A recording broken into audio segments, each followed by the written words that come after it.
Quando tem um vídeo em que eu fico me irritando com as heresias malucas do Twitter, ou quando tem algum assunto do momento, e eu brinco, faço uma piada, uma coisa assim, é mais interessante, assim, uma mistura... É o que a gente chama no YouTube de infotainment, né? Você tem informação com entretenimento um pouco junto ali. Eu tenho esse jeito bem cearense de ser, assim, que...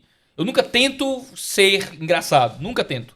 Mas eu sempre tento não ser, na verdade. Tá no sangue já, né? Tá no sangue. Eu tô sempre brincando, eu tô sempre... Uso os meus vocabulários, o meu jeito de fazer as coisas. E parece que por algum motivo isso atrai o pessoal gosta desse jeito de fazer as coisas.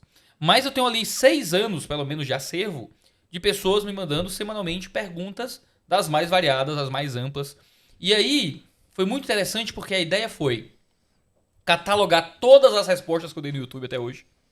Então o Matheus Fernandes, que é o meu assistente no canal, ele assistiu todos os vídeos do canal, fez a planilha no Excel, catalogou todas as perguntas, dividiu tematicamente, foi um trabalho hercúleo, assim. Colocou o link, o minuto que começa cada uma coisa de louco. Ele fez esse trabalho, não sei como é que ele não enjoou da minha voz até agora.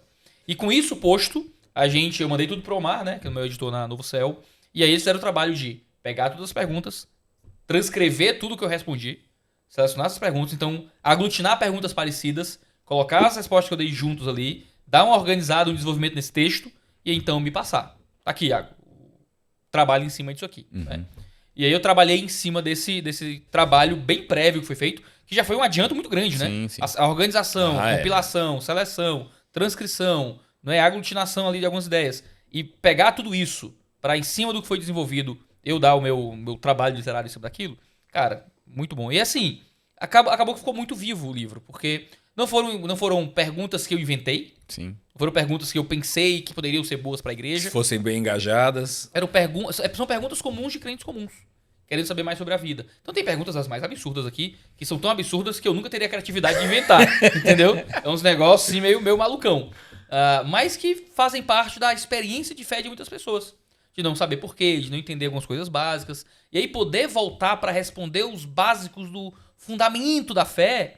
É uma coisa que nem sempre a gente tem paciência de fazer. Sim. E é uma coisa que nem sempre a gente tem coragem de perguntar, né? Sim. Então, perguntas meio escabrosas sobre sexualidade, algumas coisas meio juvenis sobre namoro, algumas questões de insegurança no casamento.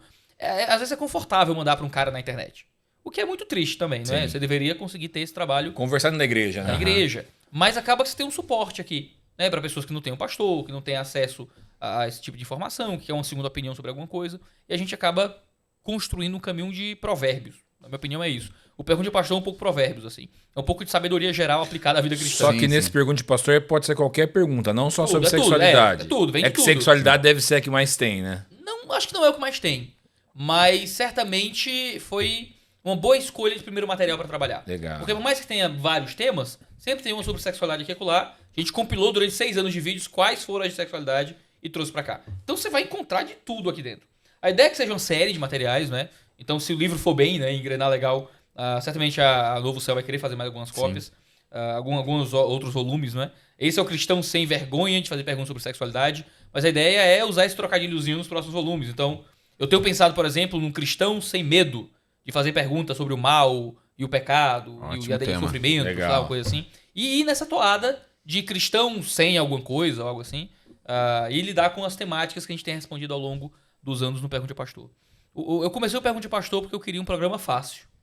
Eu gravava material de exegese, material de grego, de hebraico, de teologia bíblica, sistemática. Era um negócio meio... Um público nichado bem também, denso, né? Mas não era pelo público especificamente, era pelo trabalho envolvido. Sim. E era muito mais fácil porque eu era pastor auxiliar de uma igreja. E como pastor auxiliar, eu dava uma aula de EBD que virava livro. Tudo era mais temático para mim como auxiliar. Tinha um problema para resolver e eu era quem pregava aquele sermão mais temático sobre o problema. Quando eu me tornei pastor titular, tudo migrou muito para o caminho de exposição bíblica. Eu virei mais um expositor do púlpito. Sim. E parei de estar tão envolvido com as atividades mais temáticas, de pregação para jovens, em EBD. E eu comecei a ter um problema, porque antes o meu trabalho como pastor desbocava, né, no YouTube. E agora o meu trabalho como pastor era exegese, era pregação, exposição. E não era o tipo de coisa que eu estava produzindo para o YouTube. Eu nem queria colocar tantas coisas no YouTube, porque eu sou um pregador jovem. Então eu não queria usar as pregações como material base para produção no YouTube.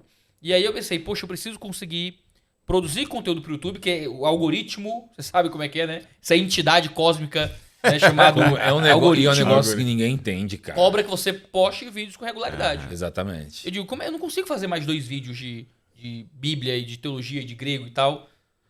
eu disse, cara, eu vou fazer uma coisa mais simples. Quando eu comecei a fazer vídeos pro YouTube, meu primeiro vídeo eram perguntas e respostas gerais. Né? Que era um programa chamado Pergunte ao Seminarista. Né? E aí eu era seminarista e respondia perguntas do pessoal. Eu comecei, eu não era seminarista ainda, não tinha esse nome. Era só perguntas mesmo gerais que eu respondia no Twitter na época, aí no Facebook. E respondia meus amigos, era coisa bem, bem normal. Depois eu fiz o Pergunta ao Seminarista, quando eu entrei pro seminário. E eu pensei, cara, eu vou retornar esse programa de respostas gerais para as perguntas, que foi o Pergunte ao Pastor. Né? E aí era para ser só um programa fácil, para eu poder encher o canal com conteúdos mais palatáveis, para encher a agenda de vídeos enquanto eu produzia os conteúdos mais robustos. E foi, assim, um sucesso inacreditável. Eu nunca imaginei que um vídeo de respostas rápidas para perguntas curtas poderia atrair tanto o público cristão que queria ouvir essas doses diárias de alguma sabedoria bíblica aplicada a questões às vezes absurdas, às vezes mais normais, às vezes mais teológicas, às vezes mais polêmicas, às vezes mais pessoais, né, coisas assim. E foi muito bem. Né? Ver esse material, então, tomando corpo, sendo desenvolvido e trabalhado com suas bases bíblicas, tendo um trato literário e virando livro, é uma coisa que eu nunca imaginei quando comecei esse tipo de trabalho. Tenho vídeos meus de exegese que compõem hoje livros que eu publiquei, coisas mais robustas, mas eu nunca imaginei que esse trabalho mais simples teria a entrada tão grande. E às vezes isso é legal para humilhar a gente. Eu tenho um autor que eu gosto chamado Friedrich Hayek. O Hayek é um dos nomes da Escola Austríaca de Economia. Ele tem vários materiais robustos publicados. Ele tem uma série de 3 livros sobre lei, que são robustíssimos. E ele escreveu um material popular, simples, até meio bobo, chamado O Caminho da Servidão. E foi o livro dele que estourou. Né? E ele escreve no prefácio. Pra mim, é um pouco humilhante que o meu livro que estourou seja o meu livro besta. É uma coisa meio assim, sabe? É meio revoltado, assim, sabe?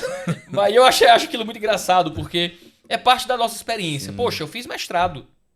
Mas a galera bota assim, Iago Martins, youtuber, sabe? Na divulgação dos eventos. Né? Apresentador do canal do Teologia. Você viu que eu nem falei que você era youtuber. Não, hoje eu já tenho. Hoje já vive em paz. Tocar influencer. Iago Martins, influencer. Né? Pô, meu irmão, não aprendi a ler grego pra virar influencer. Mas é bom, faz bem.